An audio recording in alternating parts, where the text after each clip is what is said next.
Olá, bem-vindos então ao nosso primeiro encontro do grupo de estudos sobre Barthes, especificamente sobre como viver junto.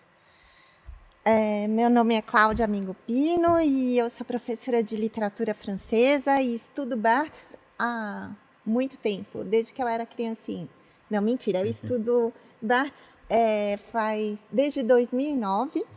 É, e eu leio Barthes de forma muito entusiasta desde que eu estava, acho que no primeiro ano da faculdade. Eu sabia dele antes, mas desde o primeiro ano da faculdade foi uma paixão sem volta. Eu estou aqui com o Paulo Procopio Ferraz. Paulo, você quer se apresentar? Sim, eu sou o Paulo. Eu também sou um leitor ávido de Barthes.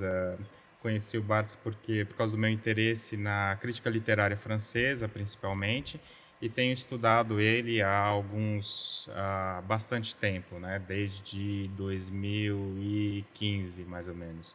Então já temos esse percurso, né? Você fez o teu doutorado e o teu pós-doutorado sobre Barthes. Isso, eu Você fiz ganhou o de mim, eu não fiz nada disso. Não, fiz um pós-doutorado. O meu doutorado foi sobre crítica literária, mas sobre o Barthes também, e o pós-doutorado só sobre o Barthes. Bom, hoje e nos próximos encontros, como eu já disse, nós vamos debater o primeiro curso de Barthes no Collège de France, o Como Viver Junto, de 1977. Nosso grupo é aberto a quem quiser participar e contamos com alunos e pesquisadores da USP, da Unicamp, da Unesp e da URGS. E eu agradeço a todos pelo entusiasmo e pelo trabalho conjunto nesse último mês. Se vocês quiserem integrar o grupo, eu vou colocar o link aqui, será que isso é possível?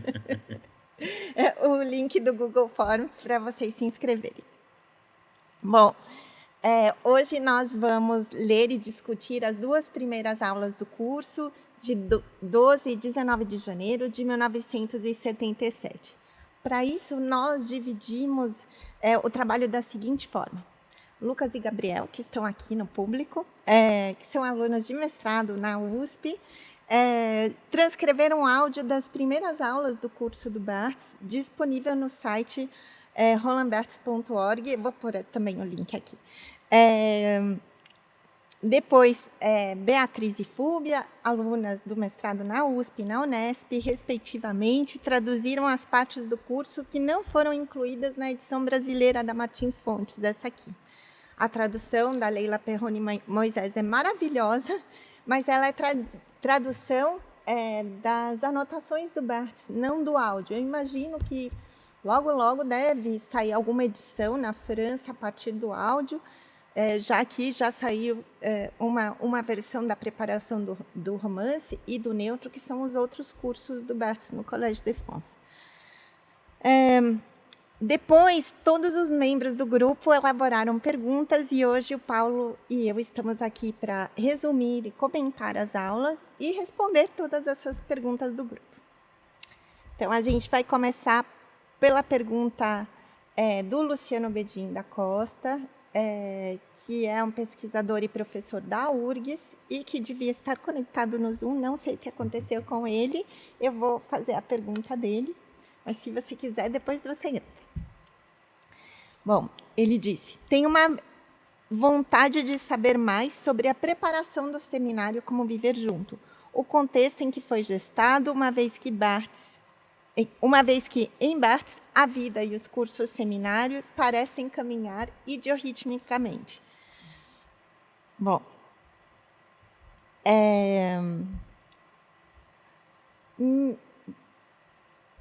só um esclarecimento antes de responder. O curso é um curso, não é um seminário.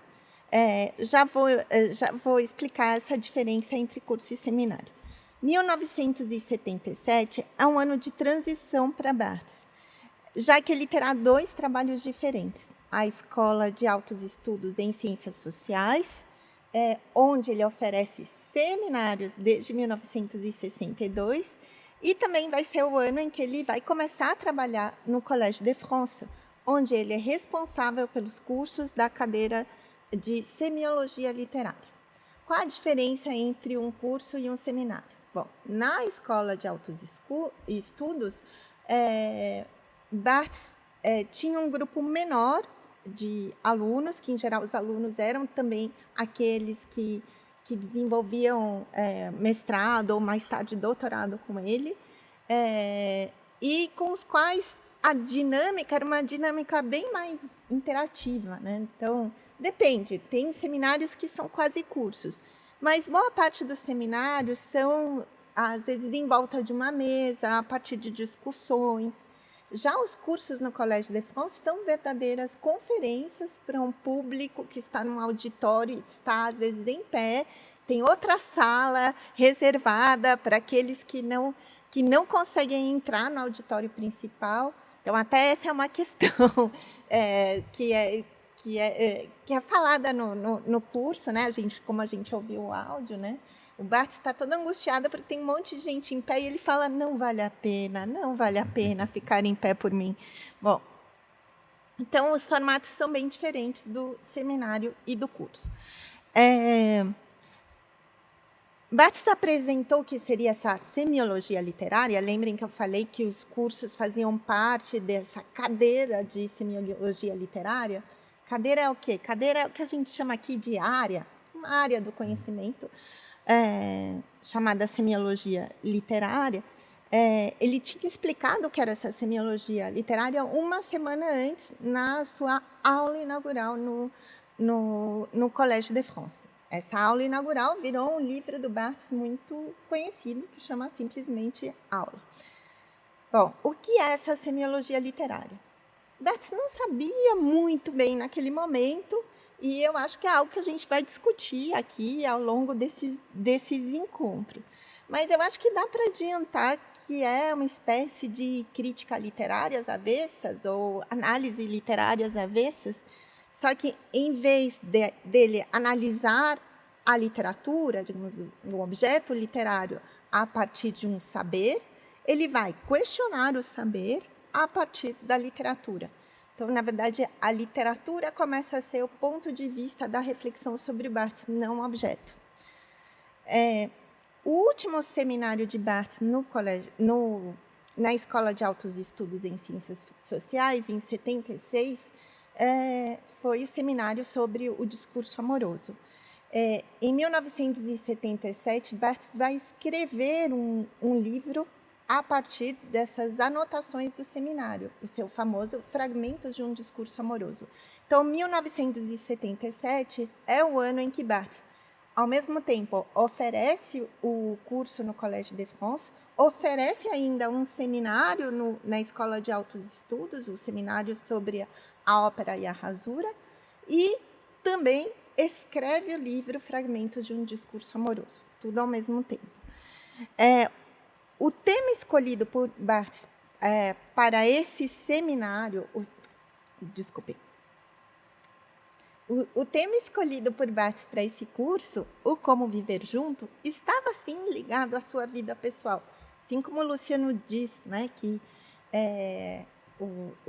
a vida e a obra do Barthes estão ligadas idiorritmicamente, é claro que a vida do Barthes estava ligada às discussões desse curso.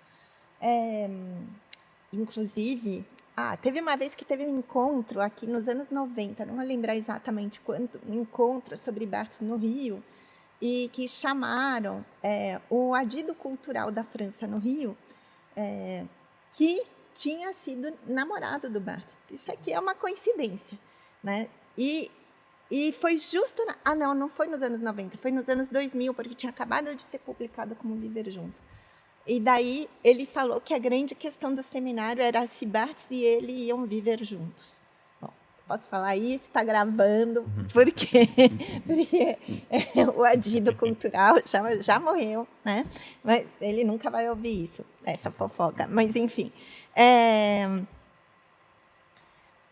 Mas, bom, para além dessa anedota, essa é só uma anedota, o seminário também estava relacionado com a vida pessoal do Barthes, porque o Barthes tinha acabado de passar por um momento quase de obsessão amorosa, né, pelo objeto, né, do apaixonado do Fragmentos de um Discurso Amoroso, que era um aluno dele. Não vou falar o nome dele, porque eu acho que ele ainda está vivo. Mas não é segredo. Qualquer um que conheça a biografia do Barthes vai saber qual era o objeto amoroso do Barthes. Ele menciona ele nos Fragmentos de um Discurso Amoroso como X. Né? Ai, gente, desculpe. Durante a escrita dos fragmentos e o desenvolvimento do curso Como Viver Junto, Barthes vive, de alguma forma, o luto desse amor. E ele vai se referir mais tarde, quando ele estiver desenvolvendo o seu romance, ele vai se referir a esse período como um período de assídia. Olhem só, essa palavra vai surgir depois. Né? Assídia, que é, segundo ele, o luto do amor. Então, ele está vivendo esse luto do amor, está vivendo esse momento em que ele não se sente mais apaixonado, né? Nesse início de 1977, quando ele oferece esse curso no Collège de France. Bom, acho que é isso em relação ao contexto. Desculpem esse barulhinho, vou tirar. Bom, agora eu deixo com vocês o Paulo, que vai se referir à primeira aula do curso de 12 de janeiro de 1977. É isso. Tá bom, esse curso, esse primeiro curso, ele é introdutório. Significa que ele não entra ainda nas figuras, né? A gente vai ver isso mais tarde, o que são as figuras, mas ele vai primeiro explicar o que ele vai trabalhar e, de certa forma, justificar por que ele escolheu. Isso é um tema esquisito, é um tema estranho para o Collège de France, Como Viver Junto, né? Se vocês entrarem no site do Collège de France, vocês não têm muitas chances de verem hoje cursos com esse tipo de nome, né? Talvez alguma coisa mais criativa, mas isso é bem peculiar, né? Uma coisa muito, muito peculiar do Barthes. Então ele vai tentar explicar qual que vai ser e de certa forma mostrar como ele vai trabalhar e como ele vai que tipo de professor que ele vai ser.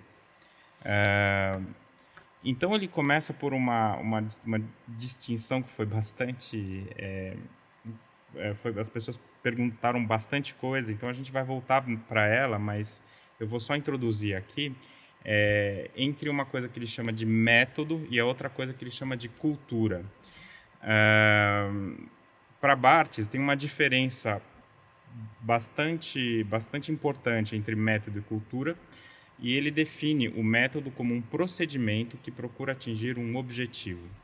Então, o método é alguma coisa, é um caminho reto, né? Algo que você está querendo chegar em algum lugar, é colocar o endereço no Waze para chegar em algum lugar o mais rápido possível. Isso é o método, né? O problema para o Barthes é que quando você segue um método, você abdica, de certa forma, de alguma coisa de si, né? É como se eu decidisse, por exemplo, ele usa o exemplo do labirinto, né? É como se eu decidisse, por exemplo, entrar num labirinto para não me perder, para nunca ir para os lugares que eu não conheço, para os lugares que eu não quero ir, né? Mas esse não é exatamente o trabalho que ele quer fazer. O que o Barthes procura fazer é justamente encontrar os lugares que ele não conhecia, passear, de certa forma, pelo tema, ao invés de... Ele não tem, então, um objetivo claro, ele não vai anunciar o que eu quero fazer com esse seminário, com esse curso, é isso, né? O que ele vai ter são certos caminhos, ele vai explicar quais são os caminhos que ele vai seguir e por quê. E é por isso que ele fala em cultura. Esse trecho da cultura, em que ele fala da cultura, é talvez o trecho mais obscuro, mas a gente vai trabalhar sobre isso, porque ele usa as palavras do Nietzsche para defini-la, né? A cultura para Nietzsche, segundo Barthes, é a violência sofrida pelo pensamento. A palavra violência é uma palavra muito pouco bartesiana, na verdade, mas ele reinterpreta essa palavra de uma outra maneira. Ele diz que a violência ou a força nietzschiana é aquilo que cria diferenças. É a partir do momento que ele conquistou esse espaço, ou seja, de entender a cultura não como um espaço de diferenças, né? É que ele vai conseguir andar por essas diferenças, conhecer essas diferenças, pesar essas diferenças para poder fazer o caminho dele, né? Então, por isso que as imagens que ele utiliza para falar para falar da cultura são distribuição, dispersão, traçado excêntrico, né? Nunca linha reta. O outro componente importante para a gente entender esse curso do Barthes é a palavra fantasma ou fantasia. Eu não sei se a gente deve usar fantasma ou fantasia. Tem traduções que usam fantasia. A gente vai talvez se manter mais próximo do francês e usar a palavra fantasma, mas é capaz da gente oscilar aqui entre uma coisa e outra. De qualquer forma, o fantasma, a fantasia é entendido como uma imaginação, uma cena que a gente imagina que, de certa forma, como é que eu vou dizer, que mostra, que demonstra o nosso desejo, né? Então, uma coisa muito pessoal do Barthes. Então, ele fala, né, que, por exemplo, o fantasma dele ter 2 quartos para ele, com amigos por perto, um encontro casual e uma biblioteca, ou seja, viver desse modo, né? Viver sozinho, mas com pessoas por perto, com uma biblioteca e ocasiões de encontro, né? Então, o fantasma, ele é contraditório, o fantasma do Barthes, porque o que ele está dizendo nesse fantasma, nessa ideia, é que ele quer viver ao mesmo tempo sozinho, porque ele quer os quartos dele, mas ele quer viver junto, né? Então, como viver junto do Barthes é também uma pergunta, como viver junto e sozinho ao mesmo tempo, né? Como criar essa distância. Mas o fantasma em si, o problema do fantasma em si é que ele sozinho, quando ele é só essa cena, ele não é produtivo. Ele é só uma coisa que pensou, que trouxe algum prazer para o sujeito, mas que não tem aprendizado a partir daí. Então, para o Barthes, o que cria o aprendizado, a possibilidade de seguir em frente, de realizar um caminho, é uma palavra. A palavra que ele encontrou é a palavra idiorritmia. Idiorritmia. No Monte Athos, na Grécia, há conventos que formam conglomerados regulados pela idiorritmia, o que significa que cada monge possui o seu próprio ritmo. Idios é individual, ritmo de ritmo, né?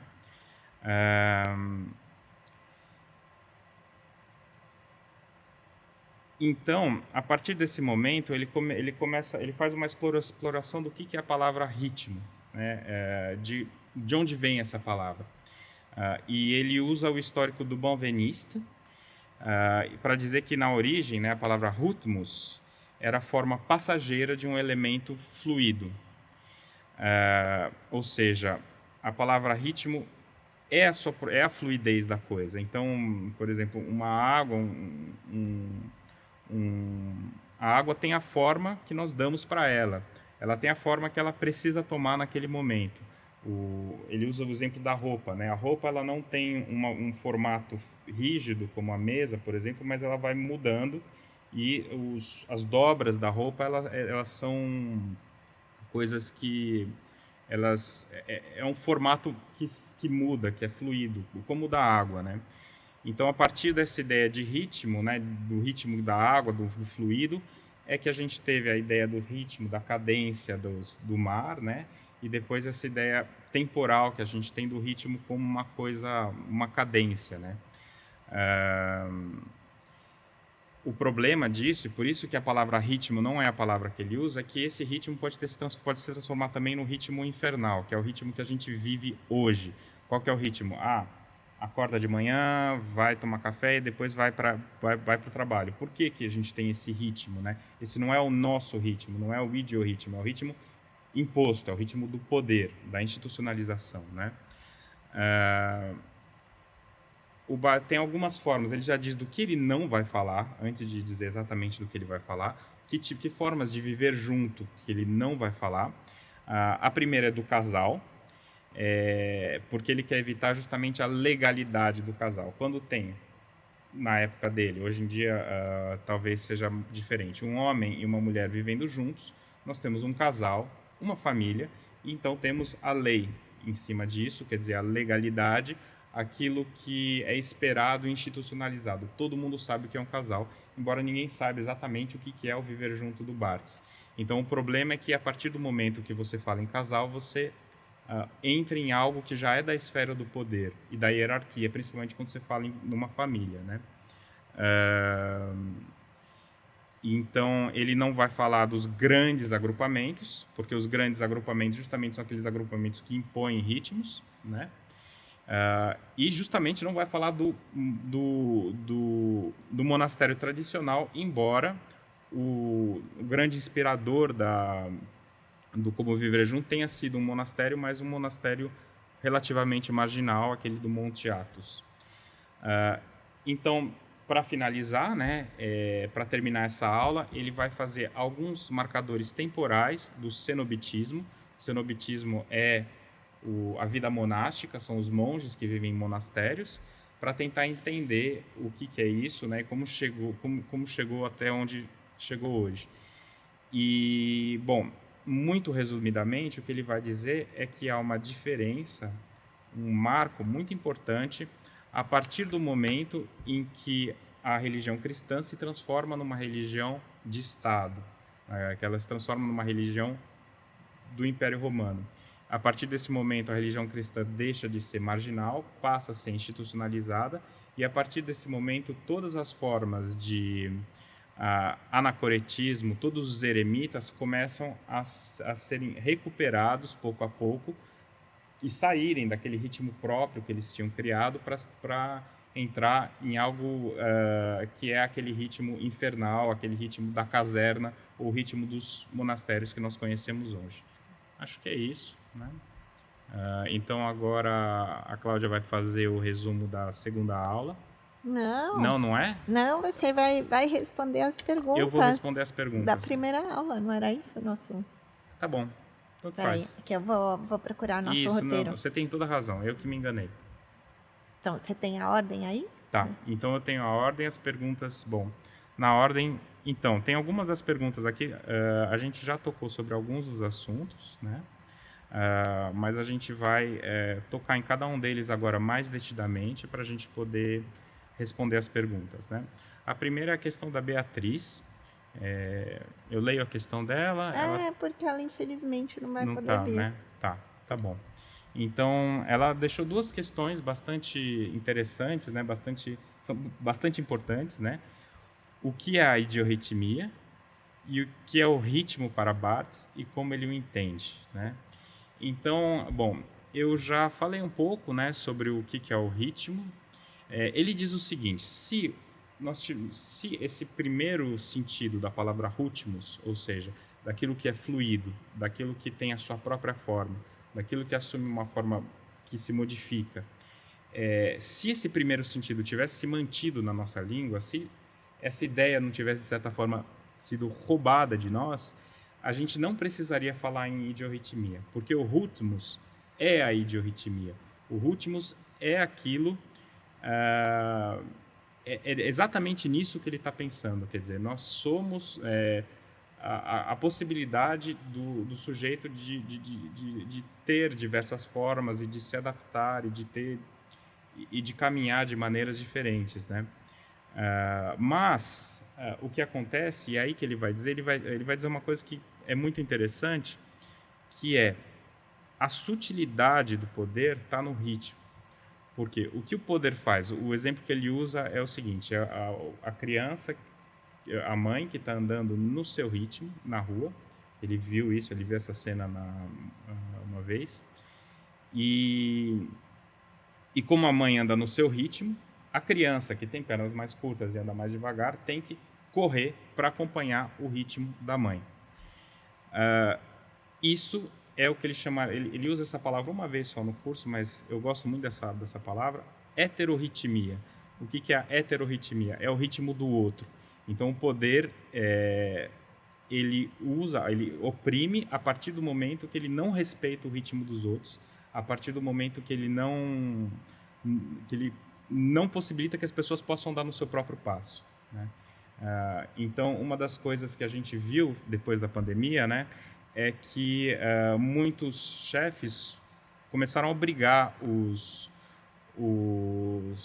funcionários a voltar para o trabalho presencial quando eles estavam muito felizes fazendo trabalho em casa. E por quê? Uma das minhas hipóteses é que você precisa controlar o ritmo do seu empregado para você exercer um poder sobre ele. Você exerce o poder sobre a pessoa dizendo para ela a hora que ela tem que acordar, a hora que ela tem que estar no carro, a hora que ela tem que chegar. Isso é um instrumento de poder. Então, é por isso que para o Barthes, a idiorritmia, o ritmo de si mesmo, né, é uma forma utópica, é uma forma de resistência, uma forma de marginalização.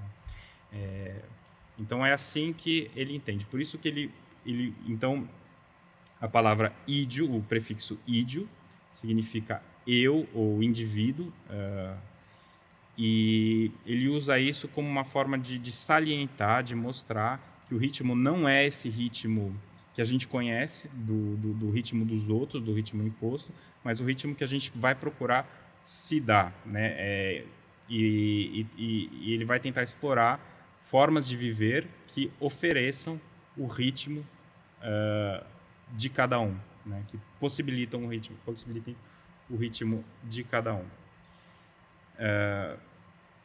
Então, essa é minha resposta para a Bia, espero que tenha sido clara. E agora a gente passa para a questão do Pedro. Do Pedro. O Pedro está aqui. O Pedro está aí? Então, o Pedro vai poder fazer legal. a pergunta para você. Então, gente, boa tarde. Paulo, Cláudio, colegas, Carla, Flúvia, que estão aqui no Zoom.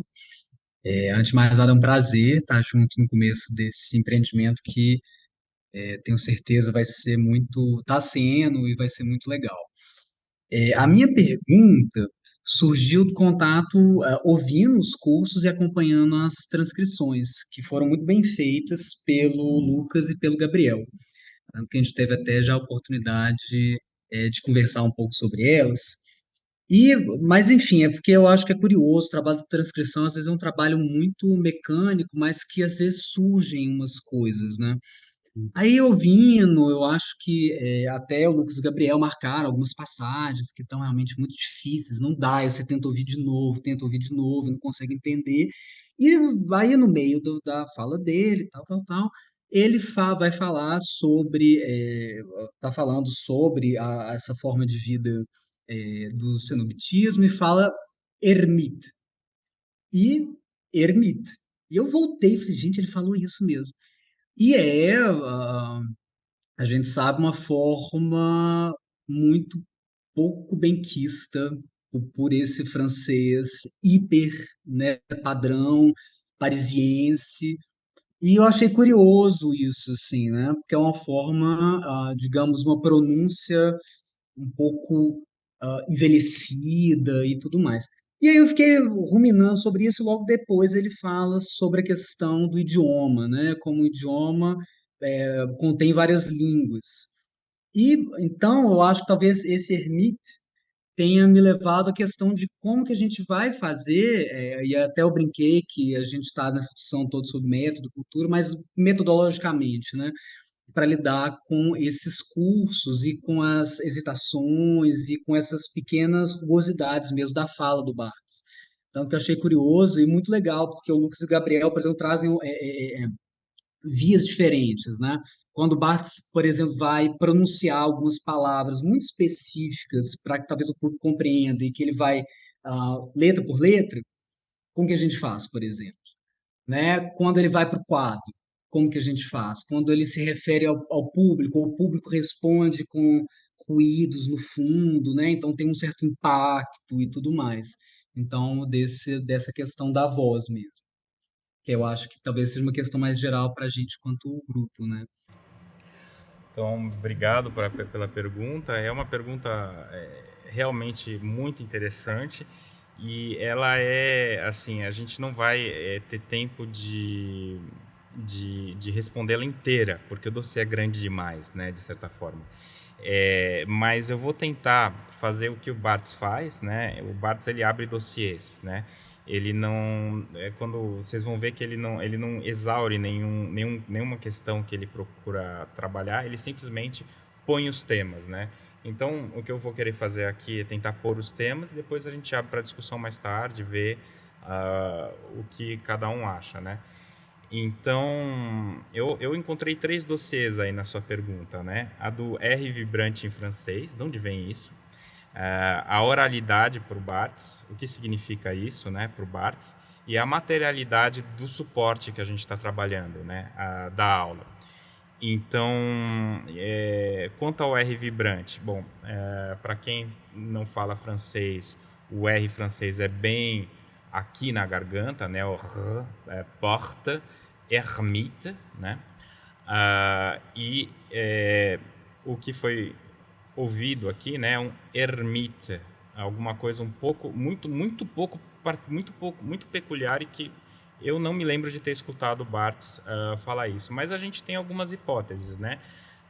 O Barthes, ele não é de origem parisiense, ele nasceu no sul da França, e no sul da França você ainda escuta hoje, em algumas regiões, esse R. Ele nasceu no norte da França, Sim. mas ele foi criado no sul da França. Isso, ele foi criado no sudoeste, né? Então, todas as memórias afetivas dele, né, de infância, vêm do sudoeste. Tem textos lindíssimos sobre a luz do sudoeste, sobre esses momentos. Então, e também, e isso sim, o R vibrante é um sinal de uma certa, como é que eu vou dizer, de um arcaísmo quase, né? Até a primeira metade do século XX, ainda você podia escutar um R assim em Paris. Hoje em dia não se escuta, praticamente está morto esse R. Mas na pergunta que você fez por escrito, você falou de biografema, né? Sem querer dizer aqui o que é o biografema, né? Mas só tocando um pouco nesse assunto, o biografema são pequenos detalhes pessoais que fazem a gente lembrar que a pessoa, que fazem a gente ter um certo afeto pela pessoa, né? E esse R pode ser visto como um biografema sobre, nesse momento em que o Barthes está numa posição de poder, uma posição importante, né? Na sua primeira aula no Collège de France, que é uma instituição bastante prestigiosa, né? Ele tem esse R, quer dizer, essa lembrança, talvez uma lembrança dessa memória afetiva dele, né? É uma possibilidade. O outro dossiê, né, que é a oralidade para Barthes, a gente tem toda a obra do Barthes eu consigo ver, mas talvez ainda muito grosseiramente, a gente pode debulhar isso mais, mas eu vejo duas grandes linhas quando o Barthes fala do oral, principalmente nesse momento aqui, né? O primeiro é o discurso, né? O problema para o Barthes é que quando você toma um discurso, toma a palavra, né? Em francês, em português a gente diria tomar a palavra. A gente tem, nesse tomar, né? Você tem a forma de um poder, de uma maestria. Eu falo, vocês me escutam, né? Então, o espaço e a disputa por quem está falando também é uma disputa incômoda para o Barthes, né? É justamente isso, ele não gosta das disputas verbais. Então, para ele, essa oralidade do discurso às vezes aparece como algo negativo, como um espaço negativo. Mas, por outro lado, né, a voz, quando nós falamos a voz para o Barthes, é alguma coisa que aparece com positividade, porque a voz é aquilo que vem do corpo, né? E a parte pouco civilizada da língua, aquilo que vem que vem das profundezas do nosso corpo. Então tem uma sensualidade da voz ali. Então a gente encontra isso, né? Talvez tenha uma certa sensualidade nesse R do Barthes. E para entrar talvez no assunto que é mais próximo à tua pergunta, né? Que o que a gente faz com essa gravação e com a transcrição da gravação. Primeiro que a gravação já não é a aula, né? A aula a gente perdeu. O Barthes fez essa aula, não foi para nós. A gente não participou daquela socialidade, eu não estava vivo naquele momento, a gente não fez parte, não estava naquele espaço, não sabe o que era a França em 1977, a aula não é para nós. O que a gente tem é um traço da aula. Então, a transcrição é um outro traço desse traço, né? Então, a gente tem que aceitar, de certa forma, que o que a gente tem é isso, que a gente tem esse resto, e a gente vai trabalhar com esse resto. E um dos baratos de trabalhar com a gravação, ao invés de trabalhar com a transcrição, é escutar, ter, assim, lampejos do que foi, talvez, aquela aula, de como era estar naquela sala. As risadas, o desconforto, todas essas coisas somam, né? A gente sabe que o Barthes, ele fala no fim que ele estava muito nervoso durante as aulas. Esse nervosismo não passa na gravação, porque a gente não está olhando para o Barthes, não está vendo, a gente não conhece ele o suficiente para saber que ele está nervoso. Talvez nem quem conhecesse soubesse, porque ele esconde bem. Mas é isso. Ok, gente. Qual Agora é a próxima pergunta? é a Kate. É a Kate? É. Tá, a primeira pergunta é da Kate. Tá. Deixa eu só fazer uma consulta. A gente acha que vai passar das 6. Tudo bem? Vamos lá, ver o pessoal técnico ali. Gente, Tudo bem? Obrigada. Vamos lá, Kate. Você. Peraí, deixa eu tirar aqui. Melhor, então, talvez reduzir. Estou falando demais, né? Tá.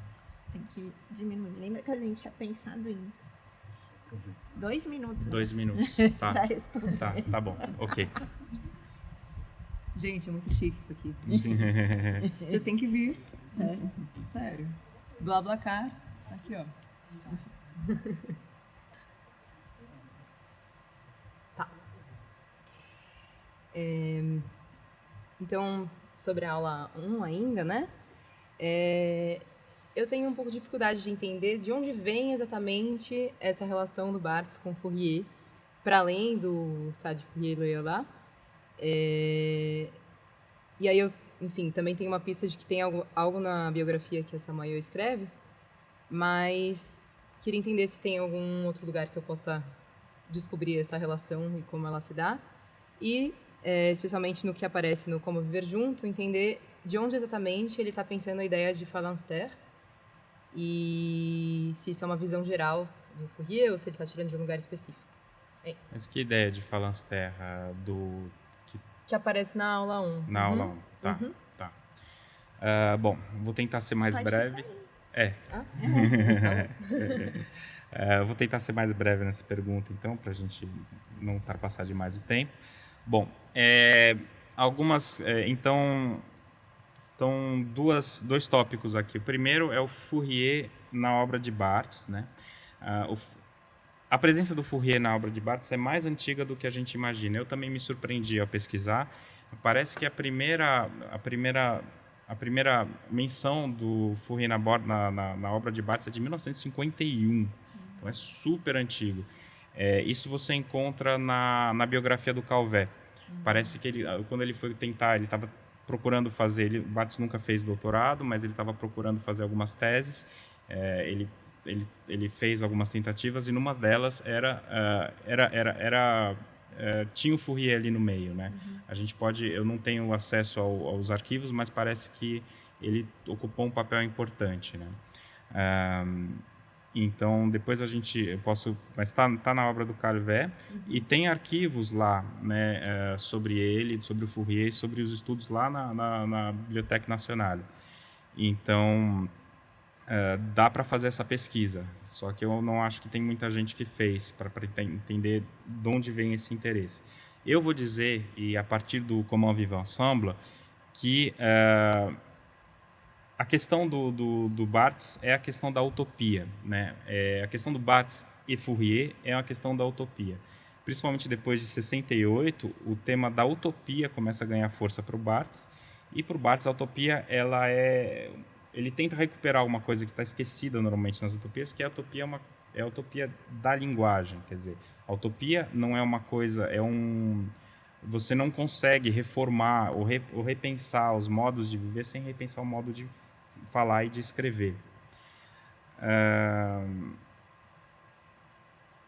Então, quando você faz isso, né, quando você começa a pensar que a utopia que você deve modificar as maneiras de pensar a utopia, é lógico que o Fourier vai estar como utopista mora, ele vai estar no centro daquilo, né? Porque o Fourier não só era um utopista social, mas ele também pensava em coisas como que os utopistas geralmente não pensam, né? Comida, os gostos das pessoas, as relações sexuais, tudo está ali no Fourier, ele procura dar um lugar para isso, né? Então, para mim, a questão não é tanto saber por que o Fourier aparece no Comment Vivre Ensemble, mas porque ele aparece tão pouco. Né? Porque o falanstério deveria ser esse lugar, por excelência, do Vivre Ensemble. A gente tem algumas pistas sobre isso, né? E a minha impressão é que o problema é o fracasso dos falansterios reais, quer dizer, das tentativas de concretização das utopias de Fourier, que se transformaram num quartel, numa caserna, com uma heterorritmia, quer dizer, com o ritmo de cada um sendo regulado a cada 15 minutos. Então, bom, é isso.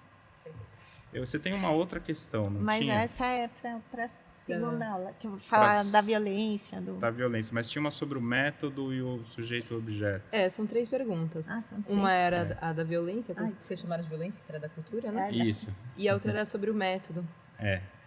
Que aí é sobre a relação... Na verdade, começa na...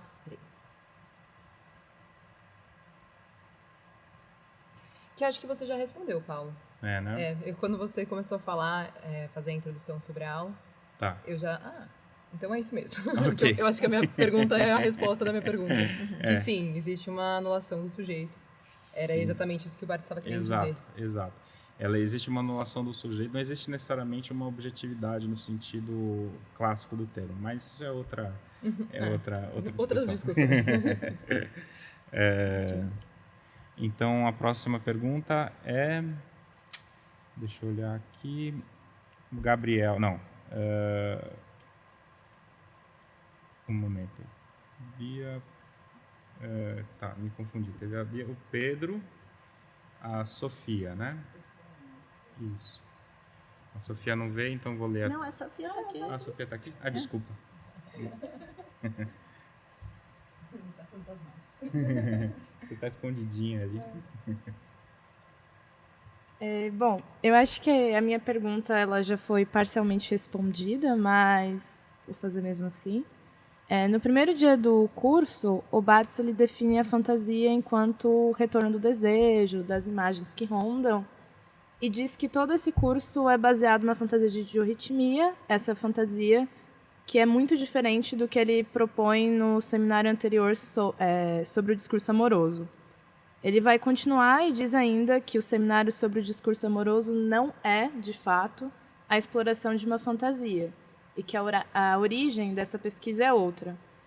Nisso eu fiquei me perguntando por que não seria, porque a princípio para mim parecia ser, e porque justamente ao permanecer no imaginário não seriam produzidas as fantasias, ou ainda o amor romântico, o qual ele se baseia o seminário, não é por si só também uma fantasia?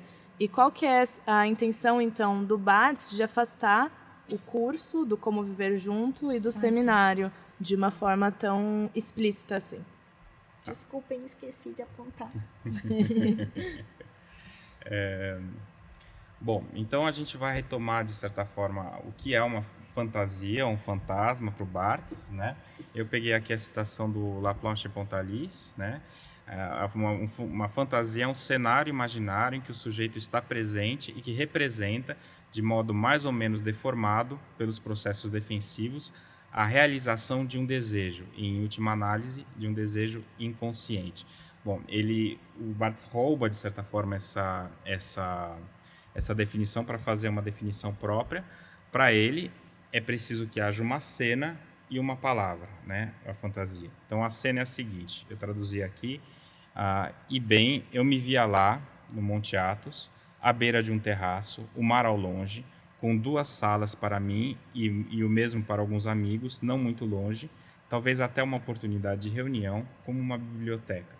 Bom, essa é a cena que mostra o desejo do Barthes, e a palavra que faz com que esse desejo seja possível de ser explorado é a palavra idioritmia. Bom, a gente já falou sobre isso, então a questão principal, por que o discurso amoroso não é um fantasma? Essa é a questão mais espinhosa, né? O discurso amoroso, como a Cláudia já falou, são 2 seminários que o Barthes deu na EHES, entre 1974 e 1976, né? Que deram origem ao livro, né? Fragmentos de um discurso amoroso. A gente não vai ter tempo de entrar nos objetivos principais do Barthes para o discurso amoroso, porque inclusive vai mudando com o tempo, assim, é muito diferente do começo do curso para até o fim, mas no começo do curso, né, no começo do seminário, ele vai dizer que a proposta dele é entender a relação de um leitor-sujeito a um texto anterior, ou seja, a relação de um sujeito amoroso com um texto como Werther, do Goethe, que é um texto fundador para aqueles que estão apaixonados, né? Alguém diria quase que o Werther inventou a paixão, em certo sentido, né? Então a gente está vendo aqui que nós temos 2 coisas muito diferentes. O amor não é uma fantasia, né? Porque ele, nesse caso, do jeito que o Barthes colocou, ele é uma relação que você tece com o discurso, né? Não que não haja fantasias no discurso amoroso, claro que há, mas simplesmente não é o foco do discurso do Barthes. É simplesmente que aqui parece que o que ele coloca como motor inicial da pesquisa, não é uma fantasia, mas é uma relação com o discurso. Então, lógico que o discurso amoroso produz fantasias, há fantasias no discurso amoroso, mas não é esse simplesmente o foco do discurso. E por que então... então tem uma tentativa também de se afastar do discurso amoroso para não chegar nessa coisa, não, então agora eu vou falar da vida conjugal, né? Eu falei do amor, agora eu vou falar da vida conjugal. Não é disso que se trata, e é uma tentativa também de se afastar dessa legalidade do casal, né? Obrigada. Imagina. E então a gente tem a do Marco, né? A do Marco. A pergunta do Marco é bem extensa, né? Vamos ver. Faz da oposição entre método e cultura uma apresentação do modo como ele desenvolve seu pensamento em torno de fantasias. Eu acho que dá para falar um pouquinho sobre isso. Então, eu vou resumir um pouco a pergunta do Marco, né? Ele gentilmente colocou, inclusive, uma definição da paideia aqui, mas enfim. A gente pode falar então um pouco dessa relação entre o fantasma, a fantasia e a cultura, né? Para o Barthes, a fantasia, como a gente já viu, é uma coisa do sujeito, né? Mas o que interessa, né? O que interessa na aula, nesse curso, é que ele vai pegar a fantasia dele e vai, de certa forma, transformar em algo que é possível negociar e trabalhar por uma coletividade. Como você faz isso? Com contato com os outros discursos, né? Sempre colocando ele em contato com os outros discursos. Então, como a cultura para o Barthes aqui é uma diferença de forças, ele faz justamente isso, quer dizer, qual que seria o oposto quase do viver junto? Bom, é a burocracia, né? É aquilo que você não quer saber quando você está vivendo junto. Mas esse é um dos pontos que o Barthes vai abordar um pouco mais tarde, no curso de 9 de fevereiro. Né? Então, o que ele está fazendo ali? Né? Então, ele vai dizer, por exemplo, que nos anos 20, algumas comunidades tentaram se formar e elas viram-se completamente tomadas pela necessidade de organizar e fazer comissões para lavar a louça, comissões para fazer a comida, comissão para limpar banheiro. Então, quer dizer, foram tomados pela burocracia, né? Agora, o meu ponto é o seguinte: por que o Barthes, que está falando de um fantasma dele, vai procurar justamente o contrafantasma? Por que ele vai tentar falar de alguma coisa que parece negar a própria fantasia dele? Porque justamente o que vai fazer com que o fantasma se transforme em parte da cultura e faça com que ele seja passível de ser discutido é no confronto entre forças diferentes que a gente encontra na cultura. Então, como existe na cultura esse fantasma, essa figura da burocracia, ele vai, de certa forma, tentar roçar a burocracia com como viver juntos para poder criar algum tipo de discussão. Enquanto que se ele ficasse simplesmente falando, dizendo, sei lá, epilogando sobre o seu próprio fantasma, sem esse contato com o outro, sem esse contato com a negatividade, isso não seria muito produtivo, isso não teria um aprendizado. É isso. Tá bom. Bom, gente. Ai, alguém saiu, a Fúvia saiu. Peraí, deixa eu ver aqui se ela colocou. Bom, gente, não sei se dá pra gente ficar mais um tempo para fazer a segunda parte. Cícero, Veloso, pode? Tá bom. Então, vamos então para a segunda parte do encontro de hoje. Talvez os próximos sejam mais curtos, ou seja, não mais curtos, mas mais segmentados, né? Mas vamos lá, vou fazer então uma espécie de resumo comentado da segunda parte. Pessoal, por Zoom, vocês podem interagir. Eu mandei esse recado, mas acho que só foi para o Pedro, né? Ao mesmo tempo, se surgir uma pergunta aqui que vocês não tinham pensado e quiserem ocupar essa cadeira, podem vir, tá? A gente fez tudo assim meio que roteirizado, mas o imprevisto pode acontecer. Vamos lá.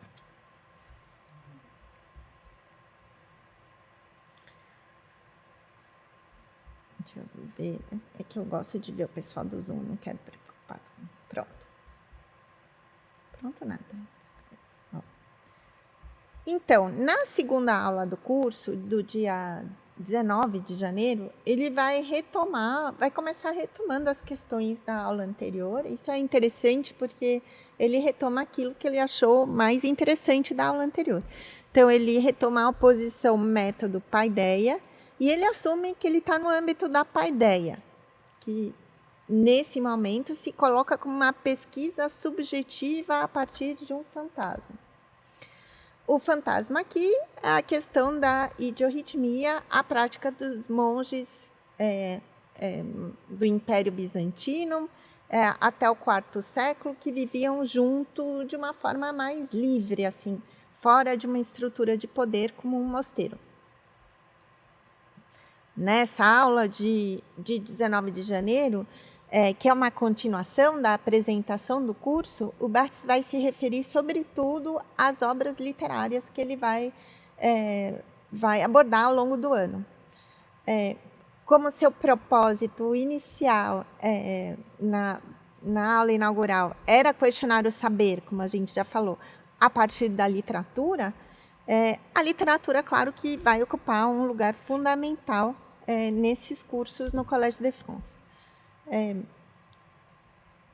Para isso, ele propõe um novo tipo de leitura que abstrai, segundo ele, o significado. Sim, por exemplo, ele vai poder estudar obras místicas, mas seu objetivo não vai ser discutir o contato com Deus, que seria o centro, o núcleo das obras místicas, mas somente aquilo que é pertinente para o seu tema, para o fantasma do Barthes, a idiorritmia.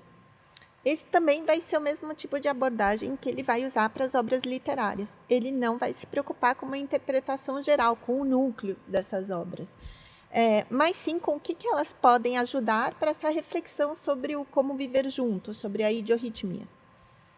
De fato, nenhuma dessas obras literárias vai ser sobre a idiorritmia. Às vezes vão ser, inclusive, sobre o contrário da idiorritmia, como o Paulo acabou de falar. Sobre o viver só, por exemplo. Mas, às vezes, alguns detalhes ou alguns fragmentos podem ajudar a reflexão sobre o como viver junto. Então, as obras são, eu trouxe aqui meus livrinhos, cadê? Vou mostrar para vocês. A Sequestrada de Poitiers, não sei se tem versão em português, eu acho que não, Acho que não. né? Que é um livro muito esquisito e complicado. Ele é bem legal de ler, mas ele é bem nojento. Eu não vou dar spoiler, depois ao longo do curso vocês vão saber. Que é a história de uma mulher que ficou trancada em seu quarto até os 51 anos. Ele é todo feito a partir de documentos. Só vou adiantando que para uma pessoa ficar trancada em seu quarto até os 51 anos, vocês têm que pensar que ela nunca foi ao banheiro, por exemplo. Bom,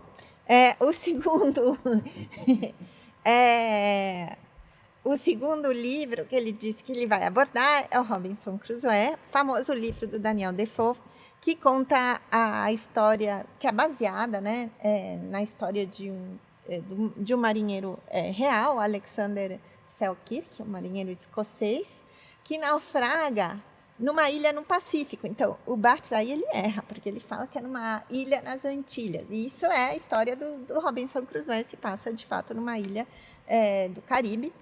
Mas o verdadeiro, o Alexander Selkirk, naufragou numa ilha no Pacífico, que hoje faz parte do território chileno. Você sabia? É a ilha de Juan Fernandes. Bom, a outra...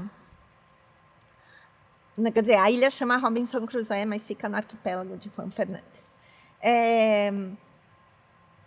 A outra obra eu não tenho aqui, de fato, acho que é bastante difícil de conseguir, que é a obra Paládios, obras do século V, desculpem, que conta anedotas desses monges do quarto século, desses monges idiorrítmicos, no Egito, na Palestina e na Síria. E, finalmente, aqui, o tijolão... Ai, desculpa.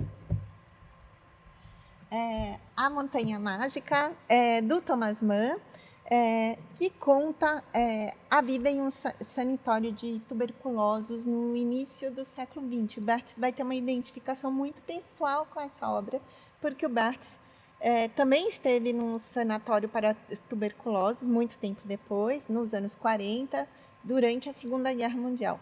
Eu falei que era finalmente, não, mas tem mais um livrinho, esse aqui, que é um livro maravilhoso, Po Bui, também que eu saiba, não tem tradução em português. Po Bui seria tipo panela fervendo, algo assim, né? Que conta a história de um prédio parisiense. Não sei se vocês conhecem, um prédio parisiense. Quase nenhum apartamento é igual ao outro, né? Tem apartamentos de tamanhos muito diferentes e tem pessoas de classes sociais diferentes. Então, tem desde os empregados que moram no último andar, isso tudo se passa no século XIX. Então, é um livro sobre a convivência entre diferentes classes sociais no mesmo prédio. Essas obras vão ter uma importância bastante desigual ao longo do curso, mas isso ele ainda não sabe. De fato, Barthes vai se centrar sobretudo nessa obra aqui, que eu achei que era bem nojenta, que para além de ser nojenta, é bem estranho, como uma obra sobre como viver junto, sobre alguém que ficou sequestrado no seu quarto. E, na verdade, ele vai se basear muito em uma obra também que não foi listada aqui, que é Em Busca do Tempo Perdido do Proust, né? E todo esse tempo no colégio vai ser um tempo onde o Barthes vai estar muito ligado a Proust, então, e especificamente um livro, A Prisioneira, de fato, que foi muito estudado pela Carla, que está aqui, aqui nesse grupo. Bom, depois desse quadro de obras literárias que ele vai abordar, ele passa algumas questões metodológicas.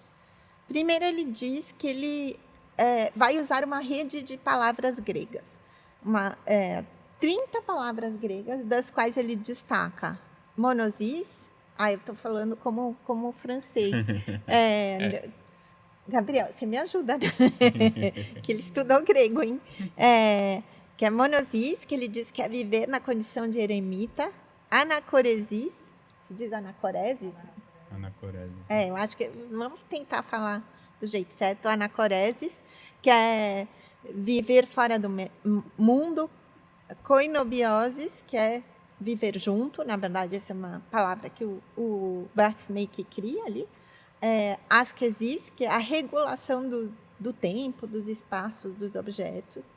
Em português está o adestramento. Eu acho um pouco esquisito falar de adestramento do tempo, dos espaços. Eu acho melhor regular, assim, regulação. E, finalmente, o pathos, que é o afeto produzido pelo imaginado. Barthes faz uma defesa do uso das palavras estrangeiras no geral e, em especial, das palavras gregas. É nesse momento que o Pedro identificou o ermite. Bom, para ele, qual seria a vantagem de usar palavras gregas no meio do curso? Ele vai dizer que não é por ser metido à besta, né, que não é isso. Ele vai falar que tem pessoas que criticam ele, né, que ele não fala francês, né, mas ele fala que tem algumas vantagens usar essas palavras gregas. Primeiro, elas nos remetem a uma vaga ideia de uma origem, né? Segundo, elas produzem uma distância em relação ao que é dito. Então, isso separa as palavras, dá um caráter especial para essas palavras em relação ao discurso. E terceiro, porque elas centralizam toda uma ideia em uma palavra. Há uma quarta vantagem que ele fala depois, que elas obrigam a uma certa lentidão, né? Uma falta de pressa na reflexão. Bom, essa é a primeira reflexão metodológica, e depois ele vai falar dos traços. Em vez de figuras, como nos fragmentos de um discurso amoroso, vai ter uma pergunta sobre isso, Barthes vai se centrar nos traços, que, segundo ele, são projeções do seu fantasma, o viver junto, em forma de escrita literária. Eles vão ser apresentados, esses traços, um pouco ao acaso, como num jogo de baralho, assim como quem está jogando buraco, onde vamos virando as cartas do maço e organizando as cartas na nossa mão em diversos grupos, assim, por número, ou por famílias, né? As cartas que são de paus, de espadas, de ouros. Bom, enfim, aqui, né, a gente não vai ter um baralho exatamente, né? O que ele diz, essa ordem do acaso não vai ser dada pelo baralho, mas pela ordem alfabética. A gente vai colocar essas palavras em ordem alfabética, que é como se elas estivessem organizadas um pouco ao acaso. Bom, tem que desconfiar muito dessa ordem do Barthes. Aí, ao longo, eu imagino, desses encontros, a gente vai discutir isso, porque o Barthes fala, somente ao acaso, mas, na verdade, a gente não tem baralho nenhum. E, digamos, esse baralho, como é que se diz? Está viciado um pouco. Talvez esse baralho que a gente tenha, na verdade, o Barthes colocou numa ordem particular. Isso vai acontecer muito nos fragmentos de um discurso amoroso, né? Que parece que as figuras estão organizadas de forma alfabética, mas não é verdade. Elas tem algumas figuras que fogem dessa ordem alfabética. Ele meio que trapaceia para uma estar depois da outra. E depois tem uma ordem, né? Isso vai acontecer aqui também.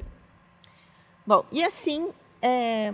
mas antes eu queria falar de uma coisa, que essa alusão ao baralho está ligada à forma como Barthes escrevia, porque o Barthes escrevia em pequenas fichinhas, assim, quase do tamanho de uma carta de baralho, né? E ele vai dizer que na hora dele escrever, ele vai dizer, não, eu vi isso em alguns manuscritos dele, ele pega essas fichinhas de baralho e coloca umas do lado da outra, e assim como uma espécie de quebra-cabeça, ou usando a própria imagem que o Barthes nos deu, né? Como numa espécie de como é que a gente... Maço? Não é maço. Quando a gente está com um baralho... A mão, isso aí. Como uma espécie de mão de baralho, a gente vai organizando as diferentes cartas, como o Barthes organiza as diferentes fichas dele, colocando numa ordem específica para poder escrever. Então, isso eu vi nos manuscritos da Câmara Clara, por exemplo. Você vê claramente, ele pega as fichas e ele cola as fichas uma do lado da outra, e é assim que ele vai montando o texto dele. Bom, e aí ele vai falar dessa primeira carta do baralho, a primeira ficha, que seria assídia, que é a perda de crença ou de investimento. essa palavra vai ser retomada no projeto posterior de Barthes, que eu estudei bastante, que é o Vita Nova, que é o projeto de romance. Como eu disse, ele liga a Sídia exatamente a esse momento. Então, o projeto de romance do Barthes era um romance autobiográfico, que conta a vida dele nesses últimos anos, e que começa em 1977. Então, quando ele vai se referir a 1977, ele fala desse momento de assídia, e que o Barthes vai ligá-lo à Divina Comédia. Então, na Divina Comédia, o início da Divina Comédia, mostra um pouco o Dante, né, também é um... Bom, a Divina Comédia não é um texto autobiográfico, mas o personagem é o Dante, que está ali numa floresta escura, que é uma floresta onde ele está cheio ele está perdido, né, porque ele não encontra a fé, né, ele está perdido, ele não vê um pouco de sentido para a vida dele. Então, o Barthes, ele sente que esse momento de assídia, ele está ligado a esse momento de perda de investimento, perda do objeto amado, né? E no caso do Dante era a fé, no caso dele, vai ser o próprio objeto amoroso. É isso, eu acho, em relação a essa aula. E vamos às perguntas? Gente, vai ser bem rapidinho, que eu não quero segurar tanto aqui o pessoal. As perguntas, então, temos a primeira, que é do Lucas. Lucas, pode vir.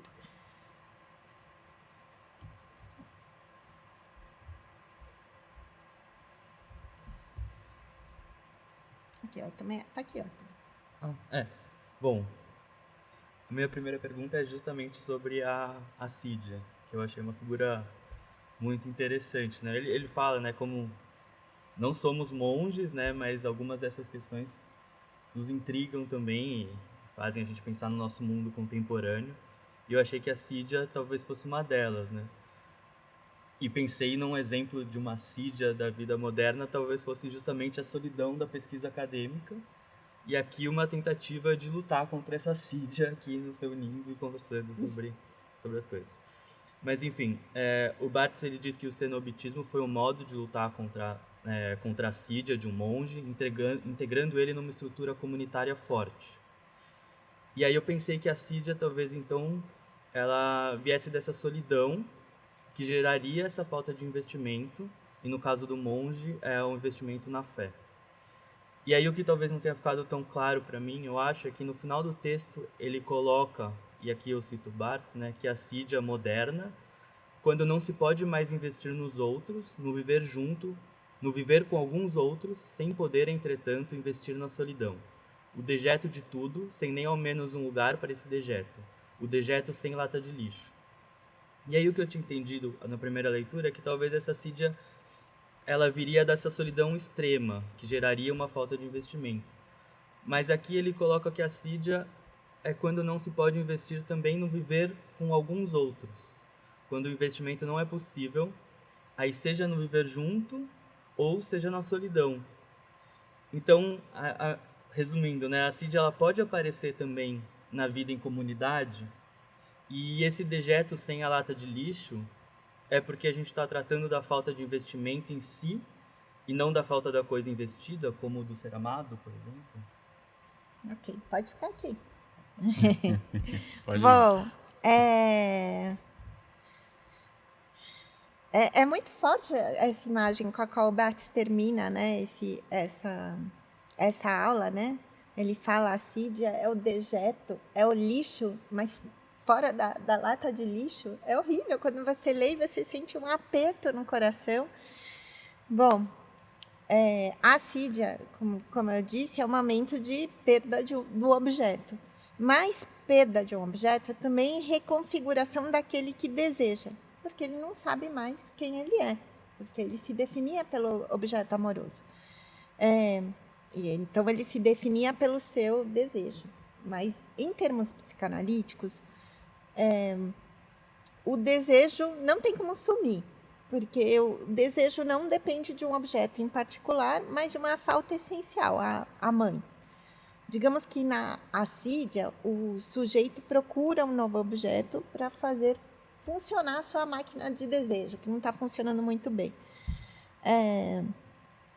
Existe outra solução, né? O Barthes fala que é a solução da alienação das drogas, do álcool. Então, eu perdi meu objeto amoroso, teria que procurar um outro, né? Mas para quê, né? Melhor beber, melhor se drogar e esquecer, né, que você é um ser que deseja e você precisa encontrar outro objeto. Porque, basicamente, você não quer assumir que o objeto anterior está fora de questão, né? Barthes, nos manuscritos do Vita Nova, ele assume que tem um momento que ele também vai partir para a alienação, não para as drogas, não para o álcool, mas aparentemente é o momento das suas aventuras sexuais. Esse momento é um momento de alienação para ele, é um momento onde ele não quer assumir que ele tem que trocar de objeto, né? E isso está, por exemplo, no livro Incidentes ou no Noites de Paris. Esses seriam seus momentos de alienação. Então, bom, aí eu acho que claramente, né, é um momento onde você pode estar, né, com assídia, né, de alguma forma, mas vivendo junto com outros. Até o Incidentes, o Noites de Paris, são textos do Barthes que tem muitos outros personagens, talvez mais do que qualquer outro momento da escrita do Barthes. Bom, a ideia de escrever um romance, que é o gatilho do terceiro curso do Barthes no Collège de France, a preparação do romance, vai ser a sua forma de encontrar um outro objeto, de sair desse estado, de sair desse momento que ele chama de drague, de aventuras sexuais frenéticas. Mas nunca dá para saber se isso realmente aconteceu ou se é uma ficção que ele criou sobre a sua própria vida nos manuscritos do romance. Enfim. Aí a minha resposta cheia de fofoca. Bom, agora é o Gabriel. Já está acabando, gente.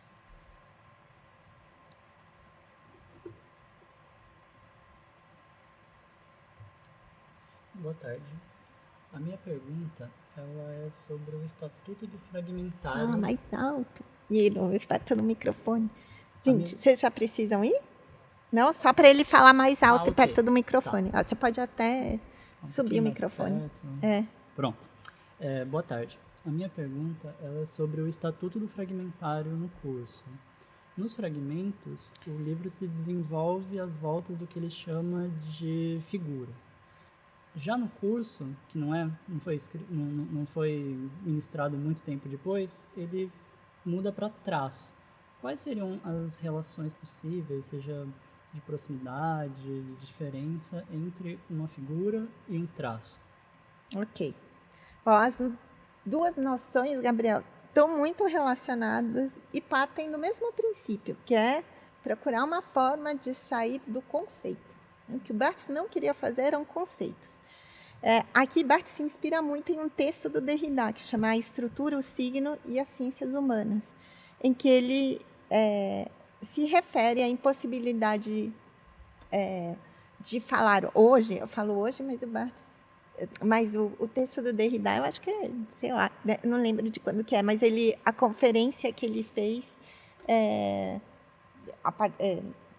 que deu origem a esse texto, é de 66. Eu acho que é um pouco depois da publicação.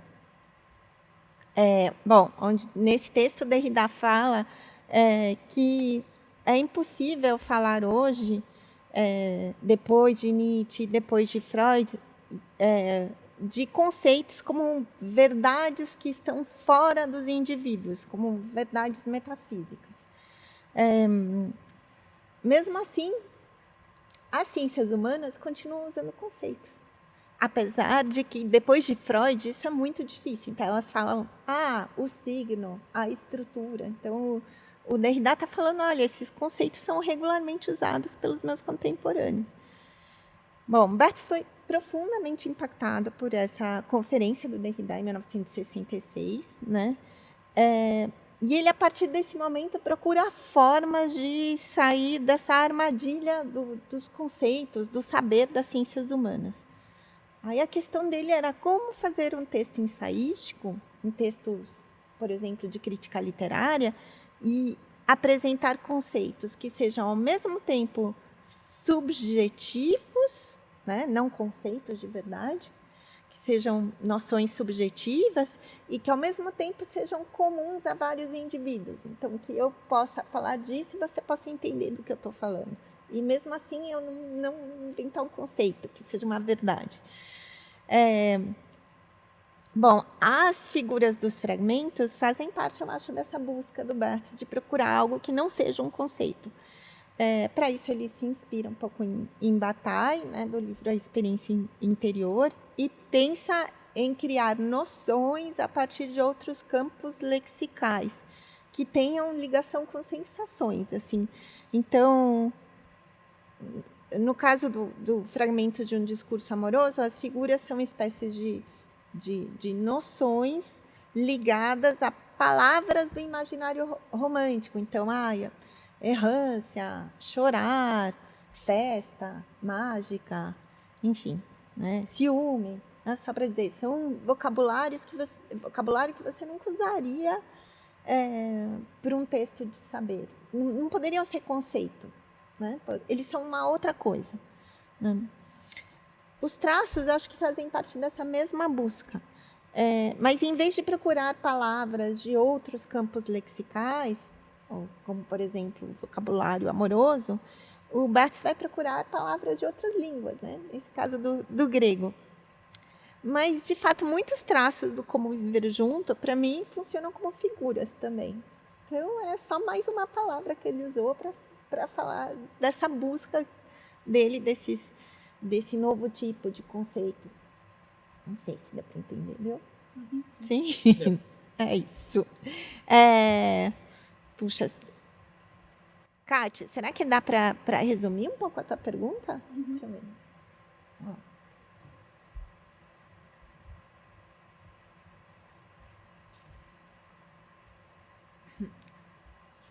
Então, voltando, na verdade, àquele trecho da primeira aula, né, em que ele fala sobre método e cultura, e aí parte das minhas questões já foram resolvidas pelo Marco, né?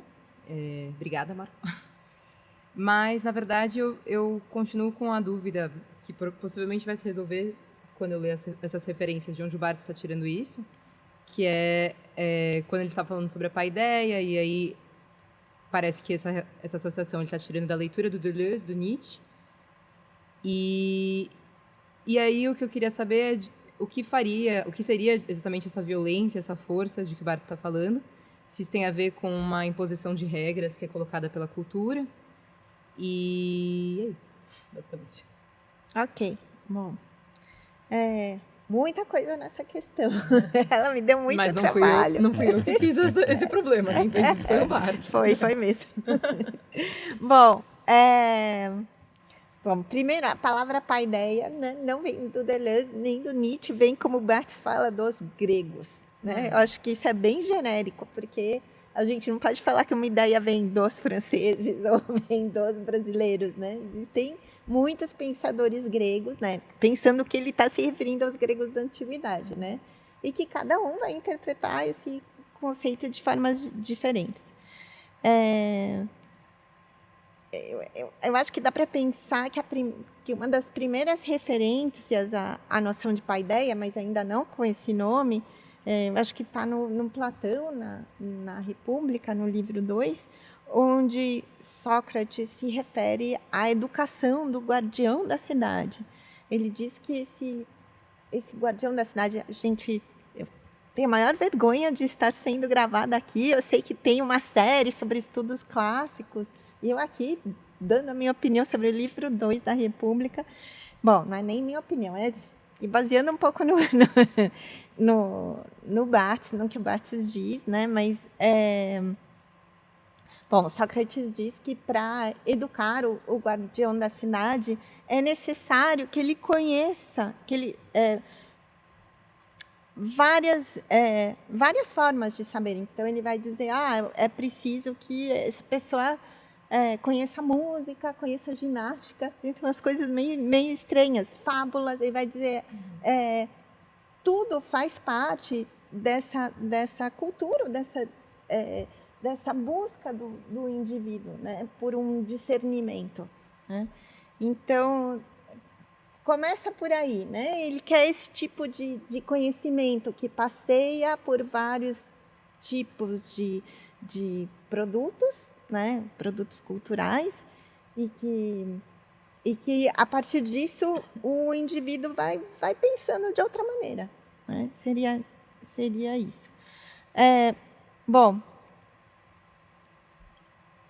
eu acho que é esse mesmo passeio por diversos saberes que o Barthes propõe para sair da noção de conceito, para sair da metafísica. E sobre a violência, a gente já falou da violência? Você não fez a pergunta da violência, fez? Sim. Ah, você fez? Ou seja, o que seria exatamente essa violência, essa força? Porque, pelo que você está me dizendo, que também foi o que eu entendi, essa sutileza que a cultura possibilitaria em relação ao que o método impõe, né? Então, tem uma liberdade, mas então ele fala sobre violência e força, e aí na construção da frase eu não consigo entender que tipo de associação ele está fazendo e de onde ele está tirando isso. Ok. A violência vem de Nietzsche, na verdade é a leitura do Deleuze, do Nietzsche, né? O Barthes vai se referir muito ao Nietzsche. Acho que alguém fez a pergunta, acho que foi o Marco, sobre que texto de... Qual a referência? Eu perguntei e o Marco deu 2 referências que possivelmente são as certas, né? Que tem até uma nota de rodapé na própria transcrição das anotações que envia para um dos textos. Mas não é total. A leitura do Barthes do Nietzsche é muito mediada, né? Ele lê um pouco pelo Deleuze, um pouco pelo Derrida mesmo, que mais? E um pouco por uma coletânea que chama Vie et Vérité, que alguém fez, do Nietzsche. De fato, muitas coisas que o Barthes cita fazem parte dessa coletânea, que tem partes de um livro que o Nietzsche não publicou, né? Que são fragmentos de um texto póstumo do Nietzsche. Enfim, mas a violência vem de uma interpretação do Nietzsche, vem da ideia de subjetividade dos conceitos. Então, para o Nietzsche, não existem verdades para além de nós, né?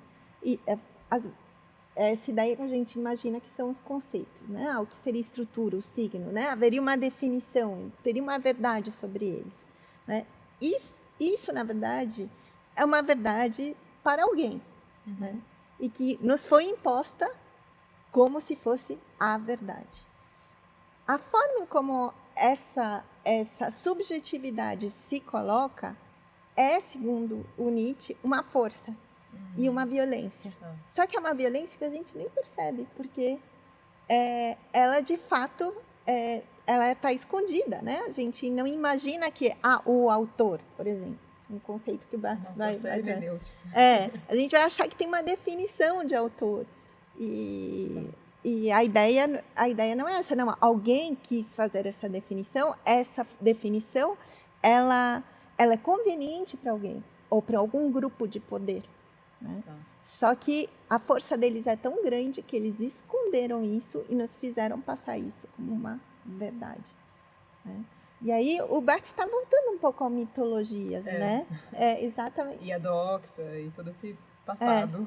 E a ideia de que tudo isso está lá como se fosse natural, como se fosse normal, mas é uma violência, talvez a violência mais grande aqui. Nossa, estou falando que nem espanhol. A maior violência a que somos submetidos, que é essa violência submetida, essa violência construída pela sociedade que nos faz pensar que há verdades para além de nós. Tá, mas aí eu continuo com a dúvida.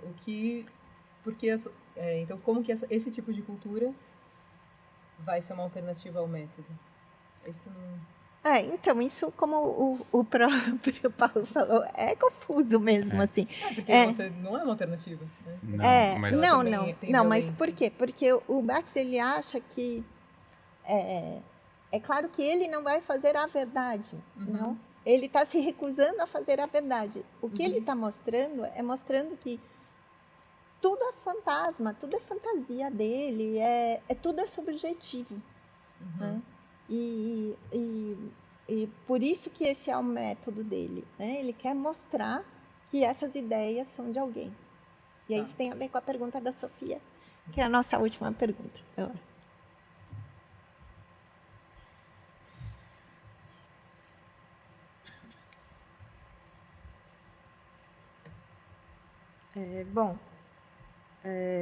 Voltando um pouco a Cídia também, mas com o Nietzsche junto, o Barthes ele diz que o seu discurso, durante o curso, ele não vai ser de ordem postulativa, mas de ordem dramática no sentido de Nietzsche.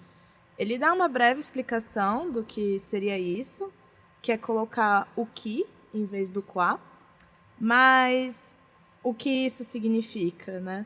E quando ele fala sobre o primeiro traço, a Cídia, ele também coloca no final que na Cídia nós não dramatizamos, e justamente por isso é difícil de suportar a dor. Essa dramatização é também no sentido nietzschiano, e o que seria então dramatizar? Ok. Bom, isso aqui é uma interpretação minha, não sei se está certa, tá? Dramatizar para o Barthes, baseado um pouco nessas ideias do Deleuze sobre Nietzsche, né? É apresentar o conhecimento de forma subjetiva, como se essas ideias fossem de alguém e não fossem verdades universais, absolutas. Barthes está fazendo drama, eu acho, desde o Império dos Signos, né? Esse seu objetivo. Vou fazer drama, vou mostrar que as ideias são subjetivas, que não são ideias de um pensador.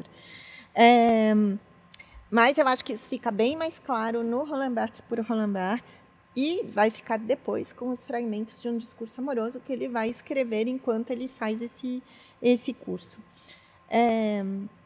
Eu acho também que está muito relacionado a um seminário do Barthes, que é bastante desconhecido, que eu estudei, que é o seminário sobre Freud, o seminário de 72 e 73, no qual ele percebe que o Freud ele conseguia dramatizar, porque os textos do Freud eles têm várias personagens, tem paciente, tem psicanalista, tem o pensador que está refletindo sobre o psicanalista que analisa o paciente que tem uma relação com o pai, e, enfim, o próprio psicanalista tem um outro amigo psicanalista que discute o que ele fala. Então, está tudo muito dramatizado, todas as ideias são subjetivas no texto de Freud. E ele vai usar muito Freud como modelo. Freud é alguém que dramatiza, eu quero dramatizar como Freud, eu quero colocar personagens, por exemplo, num texto ensaístico, né? Bom,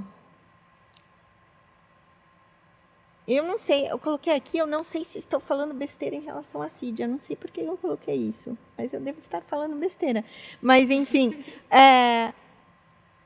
eu acho que qual seria o drama da Cídia? O problema é que na Cídia está tudo na gente, né?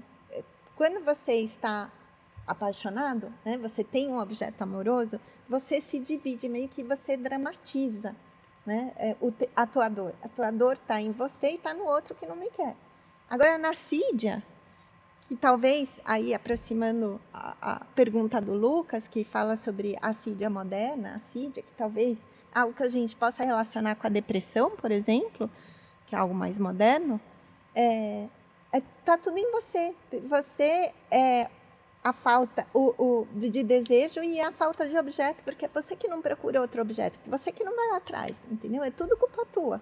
Então a dor é muito maior, porque você não dramatiza, você meio que não põe um personagem para a tua dor. Mas essa é uma hipótese. Eu coloquei aqui que eu talvez estivesse falando besteira, enfim. Obrigada.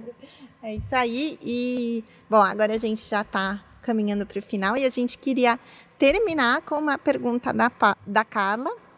Então, Carla, vou marcar você para você fazer a pergunta, e aí a gente já termina. Eu não sei se a gente vai esgotar, a pergunta é a mais complicada, por isso que a gente colocou ela no final.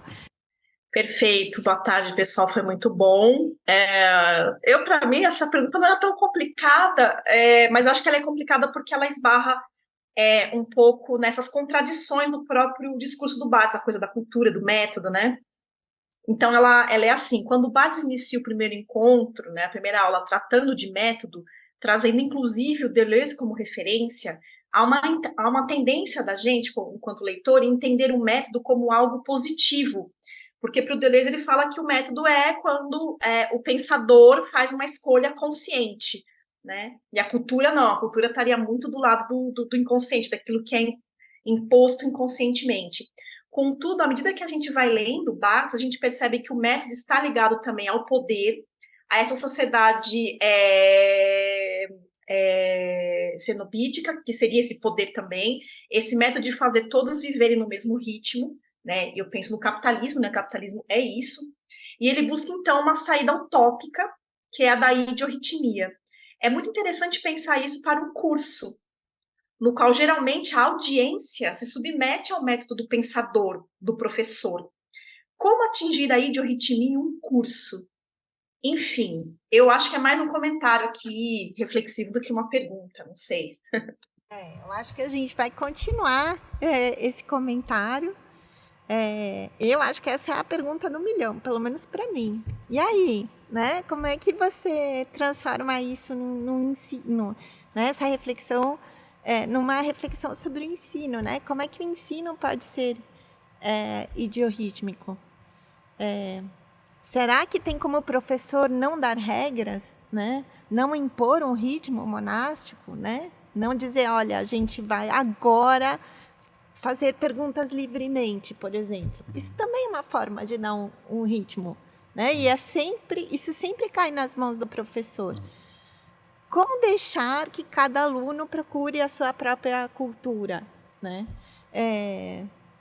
Pelo diálogo, talvez pela pesquisa que ele possa fazer. Não sei, o que você acha? Uma das coisas interessantes, né? Isso sempre me interessou, é que o Barthes tem ideias muito próximas assim do que seria do que a gente procura para ter na didática hoje, né? Mas práticas que não são essas práticas, né? Então, quer dizer, quando o Barthes ele vai procurar soluções para o que é ser professor, talvez até por causa da institucionalidade do lugar onde ele está, ele faz o quê? Bom, eu vou falar por 1 hora, né? Então, talvez nem seria possível fazer diferente no Collège de France. Mas, então, pelo menos se a gente for olhar para o Barthes, né, é para entender qual é essa qualidade do falar dele, né? Como ele exerce essa maestria ou não a maestria. Ele tenta, a gente pode ver se ele foi bem sucedido ou não, em evacuar, de certa forma, essa maestria, dizendo, olha, a única coisa que eu estou fazendo aqui são abrir dossiês, né? Eu estou jogando para vocês essa questão, eu não quero resolver nada. Então, o fato dele fazer esse passeio por diversos lugares, e a gente saber que, pelo menos em teoria, pelo menos a gente sabe que essa questão da ordem, né, alfabética, ela é um pouco mais complicada, mas a ideia de tentar criar um ensino sem ordem e sem conclusão, né, o ensino não se conclui, ele talvez tenha ali algum elemento de resposta. Hoje, modernamente, a primeira coisa que a gente faz é dar a palavra ao aluno, né? A gente, não sei como no Collège de France eles nunca vão fazer isso, de qualquer modo, né? Mas na posição que é a posição barthesiana, a primeira coisa que ele faz é mudar a qualidade do seu próprio discurso, né? Então, agora, como fazer isso? Bom, na universidade eu não sei, não tem resposta, né? O que tem é tentativas, né? Bom, acho que a gente vai encerrar essa primeira parte, mas a gente vai continuar discutindo exatamente essa questão, para não ocupar mais o estúdio e o Veloso, que ficou até essa hora. Muito obrigada, Veloso. Agradeço muito a quem tenha visto ou ouvido esse debate. Espero que vocês possam participar dos próximos. E é isso. Obrigada, Paulo. Obrigada, pessoal, pelas perguntas. Cláudia. Todo mundo que está aí no Zoom também. E é isso. Tchau, tchau. Tchau, tchau.